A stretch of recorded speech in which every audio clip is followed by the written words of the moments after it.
Hey there, welcome to Lunar Lunch Break. I'm Evylyn Rose. This is the Witchy Tarot Q&A session.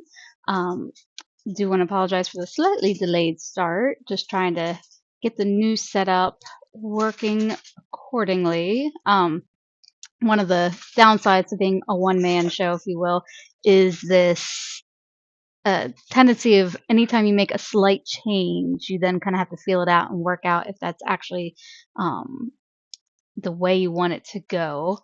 And right now, I'm dealing with issues with the chat size not quite being, there we go. I do not need my face all big. I need the chat visible is what I need. Um, so there's little things that behind the scenes that unless you do this kind of stuff too, you would never know exist. And I am not a video person, so especially if you guys were able to catch my last Saturday session, that was like a train wreck of like all the things that could go wrong, did go wrong. Maybe not all the things. There are a lot of things that could have gone much, much worse. But I definitely was off my game. I had all the distractions between my son and the dog, and um, the I have there was a little bit behind the scenes involving my tapestry behind me. So all those little things you don't think about. Anyway, so before we get started today, I did want to touch on, if you haven't already seen, for those of you viewing on YouTube, I have I've started a new video series that's pre-recorded videos called A Moment of Empowerment, and they're just little short. I think the first one ended up being like 18 minutes, like overall. Um, but they're just short little blurbs giving some quick information, designed to empower you through knowledge primarily, awareness, and just kind of no nonsense approach to things that are of a spiritual nature. Um, so the first one I believe was on the topic of tarot and the fact that it does not predict the future, which coincides with one of my early blog posts from last year. So each of those episodes are going to be related to um, typically related to something that I've discussed through the blog. Or if a question keeps coming up a lot in the live streams and Q&As, I might throw in an extra one. So with those, expect those ballpark between 1 to 2 a month is my goal. Though there's always a possibility that I might like have one of my squirrel hyper focus days where suddenly I just record like 15 different videos in one day. I can totally see me doing that. That is one of the beautiful things about those of us whose brains work a little different. When we do lock in, we really lock in, and we get a lot done. The side effect of that, of course, is that our energy levels tank afterwards because we burn ourselves out from the lack of proper pacing. But what usually comes out is typically a higher quality in those moments. So hopefully I can get that going for you guys. Um, let's go ahead and switch into the live stream. So the Monday sessions tend to be a little shorter. They tend to be roughly about 30 minutes. I think on average, I'm probably closer to between 30 and 40 minutes on the replays. And my replays, of course, are unedited. Um, so giving a couple minutes at the beginning as a buffer, and then a couple minutes at the end with some updates and outro is kind of like an extra buffer. So that adds a little bit of time overall, but the Q&A session is roughly between 20 and 30 minutes. And so as we are going through, the way these work, if you've never been in one of my Q&As or AMA sessions, is I go through several questions. Some of these have been asked to me in advance. Anything that comes up in the chat, I do prioritize. So I do live stream simultaneously to both Twitch and YouTube. And so my chat is like a consolidated chat. So I'm able to see anything that's put into the chat of either of those platforms. But if you are on one platform and somebody asks type something from another platform, you might not necessarily see their questions come into the chat. So I do try to make a point as I'm reviewing messages in the chat to read them out loud or paraphrase in some cases if it's not a direct question. And I do that mainly because I am aware not everybody can see the same things in the chat that I see. Um, the questions that I have prepared ahead of time come to me through emails, through social, when people find me on social media, um, comments, anything like that, or just conversations in person that come up. I add them to a running list of questions. It's a great opportunity to get clarification on various topics, primarily dealing with tarot, modern witchcraft, spiritual practices in general. Um, Kind of that whole spiritual health dynamic. So I identify myself as an empowerment guide, bridging my background in healthcare, in psychology, in education, kind of bringing all those threads together to help focus on the spiritual health aspect. Because especially at least here in the U.S. and elsewhere in the world, there is this overemphasis on all the other components of health, and then the spiritual health kind of might get an honorable mention at best, but there's never any direct guidance or anything um, out there in how to weave all these disparate parts of ourselves together. And that's kind of what I try to do. So with these Q&A and AMA sessions, it's really about trying to help you tackle those lingering questions, anything that helps you to get clarity on this information in this noisy world where a lot of information out there is just, I hate to even refer to it as information because it's often not accurate, even when it is well intentioned.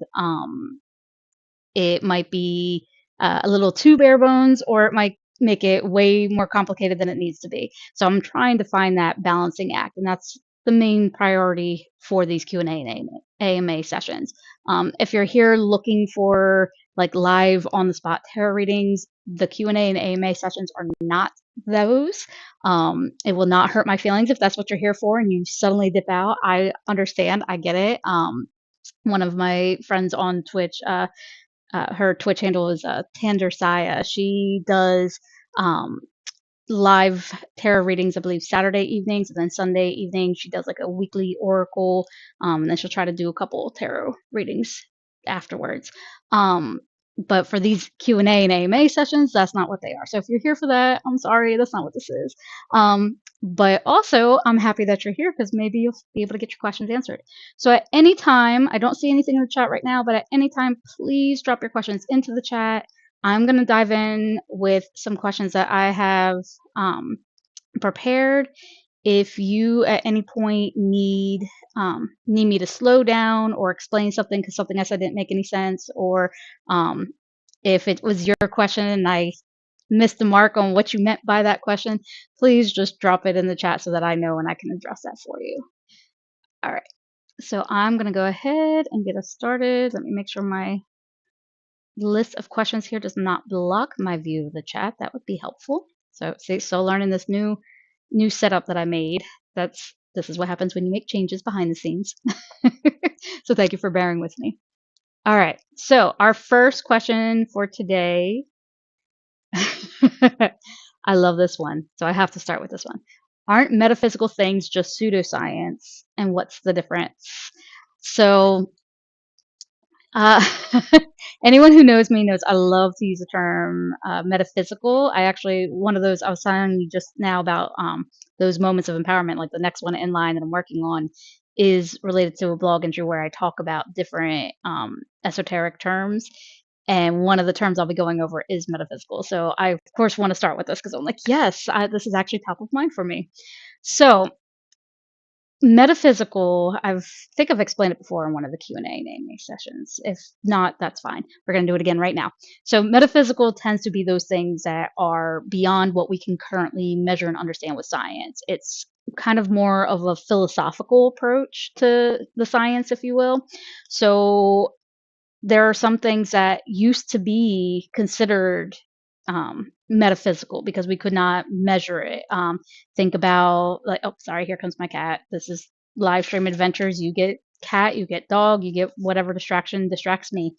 Um, Sorry about that. So with circling back, so with our metaphysical, so these are those things outside of science. So some examples of things that now science can study, but previously we couldn't, and it would fall into that domain of metaphysical, were things like dealing with brain waves. So like we go into different states, whether it's during sleep, sleep cycles, when it's just day to day working between one task and another, when it comes to matters of when we get into the more spiritual realm of things, when we're talking about meditation, mindfulness practices, um, those of us who engage in any sort of like energy healing, intuitive or psychic development, and things of that nature, we can now actually study what's going on with these brain waves and seeing and making connections between, hey, these really are different states of like lived experience going on inside the brain. So, can we 100% say what all those things are? Not quite. That's why the science has to study it. Um, but even just several decades ago, like the idea of ever even being able to study this was kind of like, I don't know that we can. And so it would all get lumped into metaphysical. So, in a nutshell, it's those things that we can't observe through those primary senses. We can't get the objective data. So, like our sight, sound, hearing, taste, touch, right? Those five basic senses that science, like, those are those objective things, or that we can create objective data out of. Um, and so metaphysical just kind of gets lumped all those things. So it's kind of a philosophical approach to science while also recognizing all of it. So science, if you don't know the super simple definition of science, it's literally a structured way of learning and understanding and exploring the world. That's bottom line. That is what science is. So when I say anything that's outside of science, what it can't do, it's literally all the rest of the known universe and unknown universe, and we just can't study it right now. It all gets lumped under metaphysical. So that's the oversimplified explanation of metaphysical.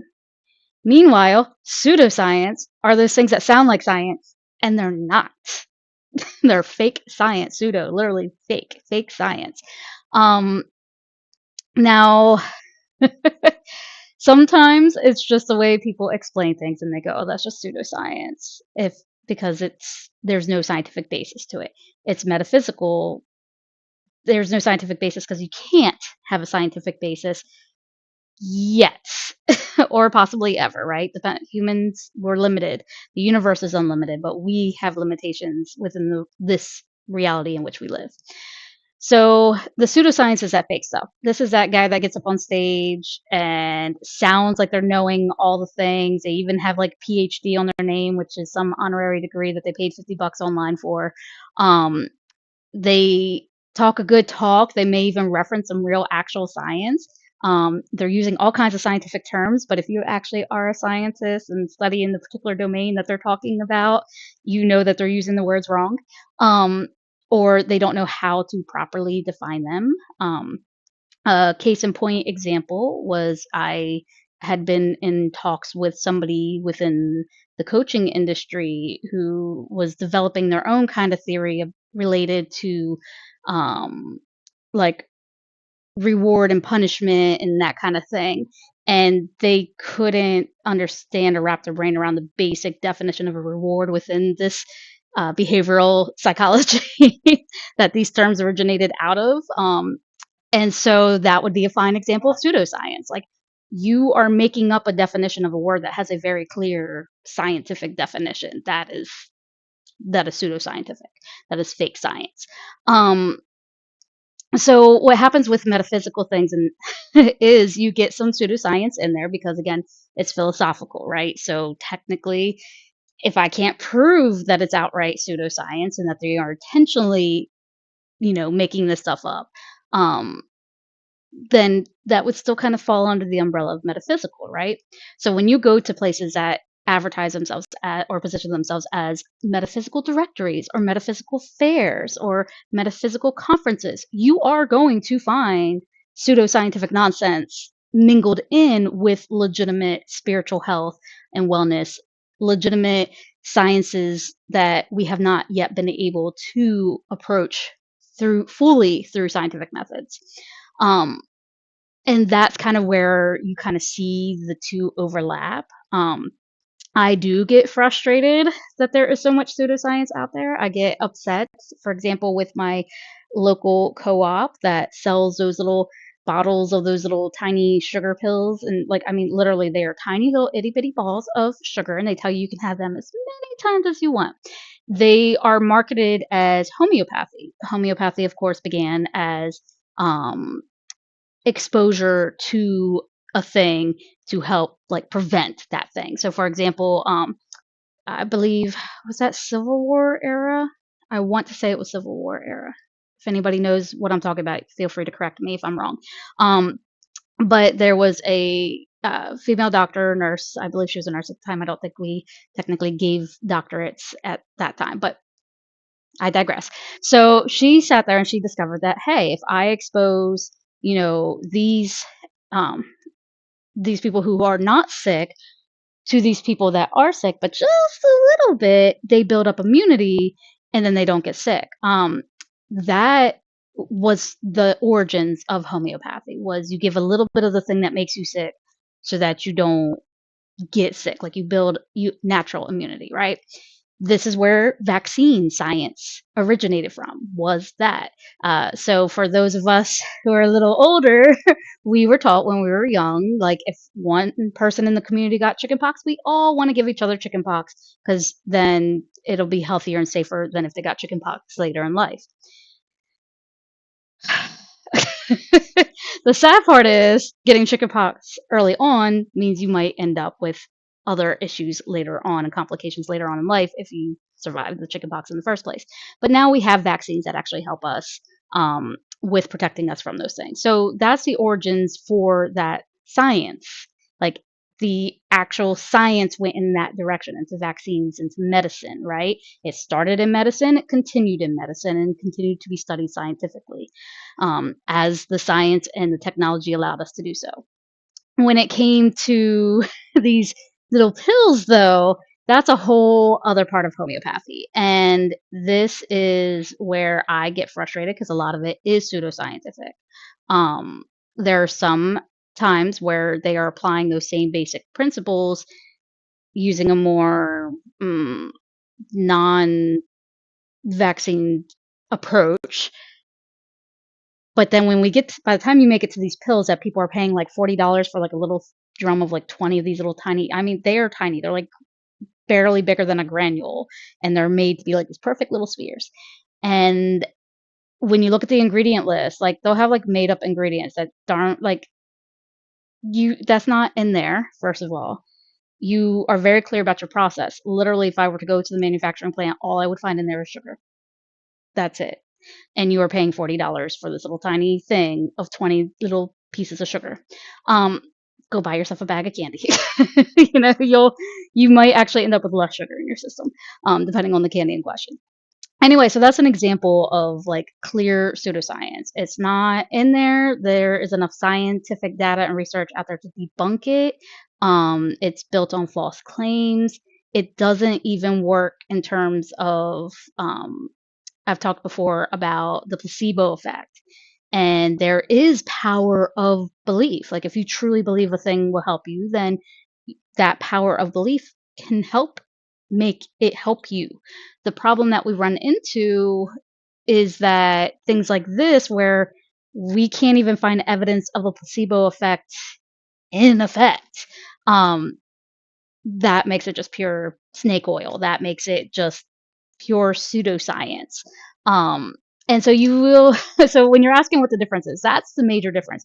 One is a philosophical approach to kind of fill in the gaps where science cannot study these things, to try to explain and understand the world and the universe around us.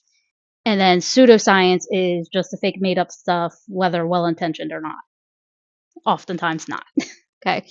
And because it's so hard to necessarily call out the pseudoscientific stuff in the moment because it could be metaphysical, a lot of times they get shared spaces. Um, it's a pet peeve of mine. It's one of the things that I am trying to help work and bridge that like common sense reality. But that is the basic difference between the two. So metaphysical things are not pseudoscience. Pseudoscience is not really metaphysical stuff. It just kind of gets mislabeled as metaphysical for those complicated reasons. Case by case gets really, really complex. So I know I just spent a lot of time answering that question. Hopefully that helps to make a bigger difference between those two terms in your mind and offered that explanation of why you will see pseudoscience side by side with the metaphysical community. Okay. So let's see. I do not have any questions in the chat. Again, if you're just joining us, if you have any questions at any time, just drop them in the chat. If I say anything and you're like, what are you talking about? Or I don't understand, or can you slow down? Just let me know. I'm happy to address that. Um, and I can always circle back around and explain things in different ways. Was classroom teacher for a few years, and well, more if you count other not academics. Um, and so I am very accustomed to, can you repeat that? Can you slow down? Can you say that a different way? And the answer to all the three of those questions is yes. You just gotta let me know. Okay, so if you do have a question, make sure to drop in the chat. While you're doing that, I will go ahead and find our next question. Okay, here was a good one. So this one is a tarot. Well, it doesn't specify tarot. Um, so this could apply to tarot or oracle cards. So how do I work with a deck that feels beautiful but not intuitive yet? Okay, so this is the, oh my God, I love this deck and I must have this deck and this will be my deck and I'm going to read from it and I'm going to read for other people and it's going to be amazing because I'm going to be all intuitive and psychic with this. It's going to be fantastic. And no matter how many times you shuffle, no matter how many times you lay out a card, no matter how many times you stare at that card, you got nothing. I have been there. One of my absolute favorite decks that I was convinced, let's see, this would have been back in, I want to say around 2012. Is that right? I want to say it was around 2012. I stumbled on the Celestial Tarot, and this deck is gorgeous. If you've been on my website, you may have seen some of the pictures of me holding up this deck. Because I love the back of the deck. I wish I had it in front of me, but I love the back of this deck because it's got all these beautiful stars. And it's just so pretty and celestial. And then the artwork itself, it features tons of mythology. So it combines like astronomy and astrology and as well as uh, all this beautiful, beautiful mythologically themed artwork. And I just like, and especially the High Priestess card, like I just fell in love with the entire image of this. There was one card that drives me nuts. I think it's, I want to say it was a 10 of Wands, where it very clearly went from the painting to the card like upside down, and nobody ever fixed it, and that drives me nuts. But beyond that one card, like I love that deck. Um, but I can't read with it. I cannot read with it. It is the deck where I can feel the struggle. It's almost like it's gorgeous. I love it, but it shuts me off. And I could not tell you why. There's nothing about that artwork that should shut me down. Um, but it doesn't, no matter how much I try, it is not intuitive.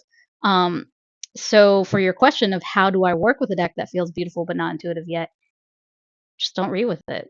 Every now and again, pull it out, give it a try, and if you're still not feeling it, then just don't read with it.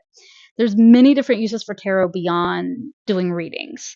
So if your goal is to be able to intuitively or tap those psychic faculties to read tarot cards, especially for others, and you're struggling with a deck, like don't force it. It's just not the one.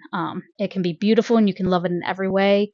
Use that to help you deepen your knowledge about tarot, explore. So, like with that deck, it was fascinating to dig into the relationships between the traditional meanings of those tarot cards and the mythology that was selected in creating the artwork for that deck.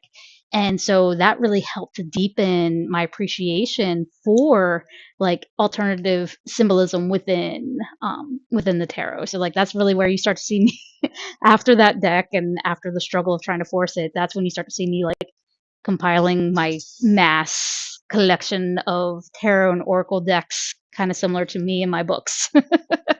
um, I have no regrets. I have a sign that literally says I'm a bookaholic and I have no regrets. We put our money where we're going to put our money, and for me, that's books, and also tarot. So again, my tip there is just don't force it. It's okay to have a deck that you have for no other reason than you think it is beautiful. Um, you can feel the beauty, you love the beauty, but it might just not be the one for you to do readings with, and that is okay. Um, that said, if you are looking for a deck that helps you to tap into your intuition, that's where start exploring. A lot of metaphysical shops, in particular, but a lot of shops will have like the sample deck where you can open up a deck and take a look at all the cards and kind of feel the card stock. I always appreciate those because that lets me really get an idea of like, is this really the one that I want to spend my money on? Because money is finite. Um, at least, for most of us. um, so have your deck that is beautiful, have it, use it, explore it. But for your readings, have that deck or multiple decks if you're like me, um, where you can feel those intuitive hits, where you can get that like psychic impulse, and it kind of helps you to activate. Because tarot, in the sense, or again, it could be oracle cards. It doesn't have to be tarot specifically. Um, they're meant as a tool specifically to do that, in terms of reading them. Um, but that's not the only use of tarot or of oracle cards. There's other ways you can use them as well that does not require you to use those skills. Um, so hopefully that helped answer your question. Definitely follow up with me because I'm curious where you're going to go, um, once you start exploring some other decks. And if you have a question about a specific deck, if I know it, I will help share. And if not, then I will point you towards somebody who will. Um, all right. Let's see. All right. Okay. Checking on the chat. I still don't have anything in my chat. Again, if you have a question, if you need me to slow down, repeat anything, just pop those in the chat. I am going to go ahead and take another look at one of our questions. Um, oh, we're coming up on 1:30 now, but you know what? We started a couple minutes late, so I will try to get one more in there for you. Let me see if I've got a quick, easy one. Um, Ew. I don't know that I have a super quick, easy one. Um, okay, I could do this one quick and easy. So this question was, how do I build a personal tarot practice instead of only memorizing meanings? So anybody who is familiar with my approach to tarot and learning the tarot, if you've ever taken my Tarot 101 and got beyond the first lesson, um, I'm frequently saying that if you plan to use tarot in this capacity of learning how to read the tarot, um, memorizing the meanings will work against you. That does not mean don't memorize them over time as you continue to study and practice and things of that nature. And the more readings that you do, you will start to memorize. Um, and if you're exploring more than one deck, which I always recommend if you're really serious about this, you will start to develop that ability to like have that mental tarot deck that, for me, it's like every deck ever. Well, for that one card that's in front of me, I'm not just looking at the card that's in front of me, I'm also looking at all those different tarot decks, their versions of that card. Um, and that just takes time. That takes years to fully develop. Um, and it only gets stronger as the years go by. So eventually you get to a point where like you don't even need the cards in front of you, and yet you're running tarot readings in your head, and it's fantastic. But that takes a long time to get to that particular stage.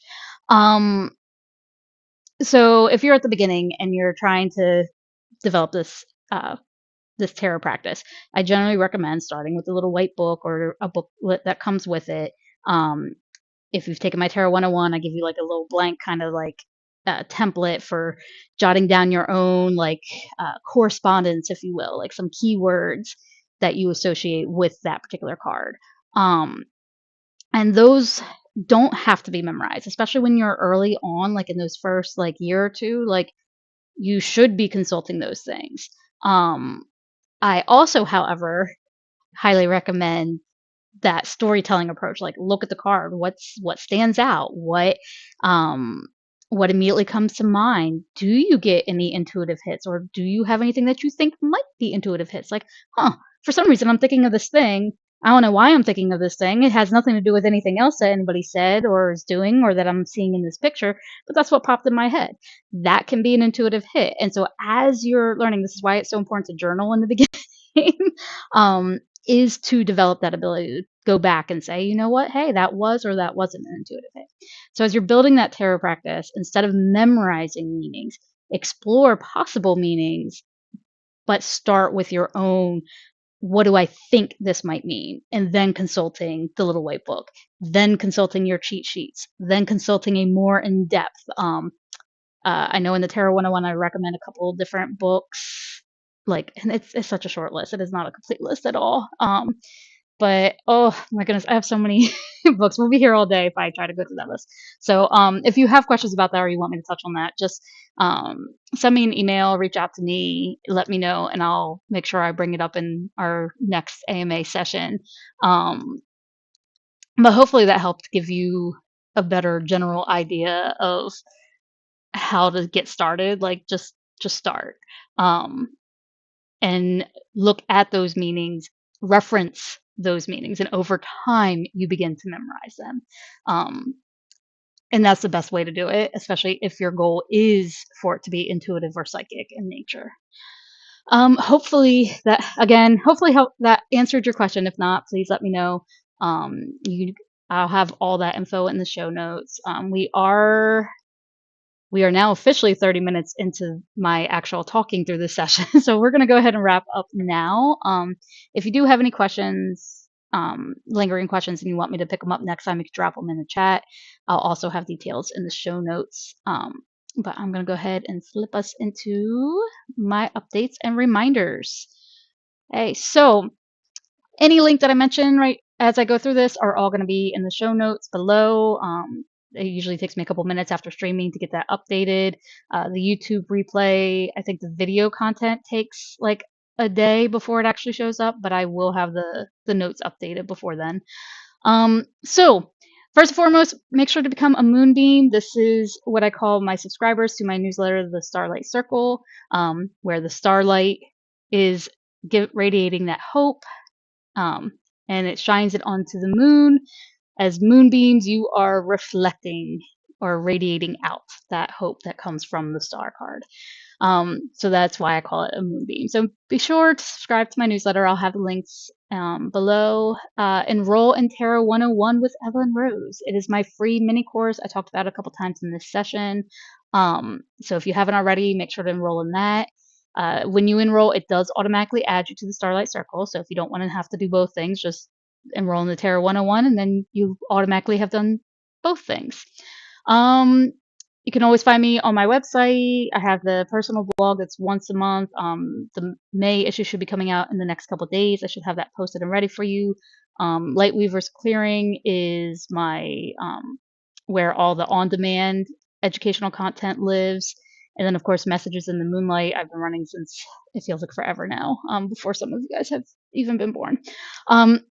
By all means, follow me on social media. I've got my most common ones listed right here. The fact that you're on here watching either on YouTube or Twitch, you already know that I'm there. Upcoming live streams, I always do Mondays at 1 and then Saturdays at 5 p.m. Eastern time. That one may end up changing at the end of this month as we get a little closer. I will provide some more clarity on that. If you have any preferences for that hour-long session in terms of days of the week or hours in that day, feel free to let me know because I'm still adjusting that one. But currently I have it scheduled for Saturday at 5 p.m. To submit questions ahead of time, you can always send me an email, reach out to me on social, or if you happen to see me around town, just reach out and be like, hey, can you mention this in the upcoming live stream? If you want me to name you and give you a shout out, by all means, let me know. If you're not okay with that and you want me to keep it anonymous, that's kind of my default. So unless you tell me otherwise, I keep it anonymous. And finally, make sure to subscribe if you haven't already. And then make sure on this video to hit like and comment in the comment sections. Doing this helps others to find this video and others like it. It also helps train those algorithms to understand what you want and need more of in your life. And then, of course, as always, keep radiating hope into the world.